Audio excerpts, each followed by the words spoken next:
Christina Berry is a science teacher. She also runs her own business making homemade soap in Kirkconnell. It's something she wishes she'd be able to do full time, but can't afford the rent for a shop or a workspace.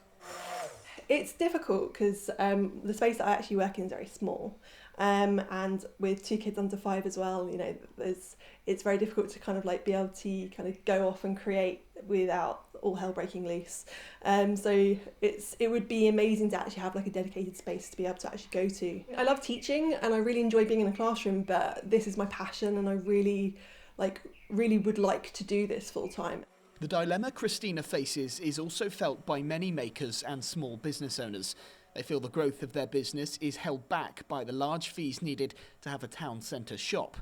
And that results in scenes like this, shops lying empty, sometimes for years. A lot of vacant properties in Dumfries town centre, and we've discovered, that they're very expensive. There's prohibitive rents, but it means that new start-up businesses, it's unattainable. They really can't afford to get in there. One community development group is now providing a glimmer of hope in Dumfries.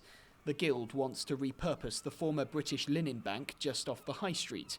They've been granted funds to run a feasibility study looking at converting it into an affordable commercial space. We really feel that this sort of community space will totally change the face of the High Street and the town centre as a whole. We feel it will be a huge attraction.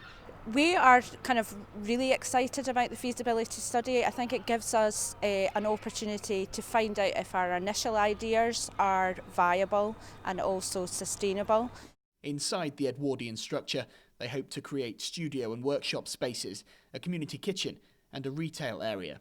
The aim is to nurture small businesses to help them grow into something bigger that might then go on to occupy an empty space on the High Street. It would be everything. I mean, I lived in Bristol before I came up here, and they run on creative spaces. The whole city is just one big creative space, and it's amazing.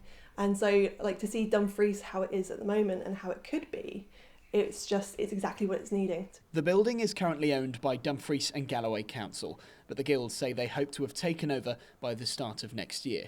Then the real work can begin, with a breath of fresh air for the High Street. Lewis Warner, ITV News, Dumfries.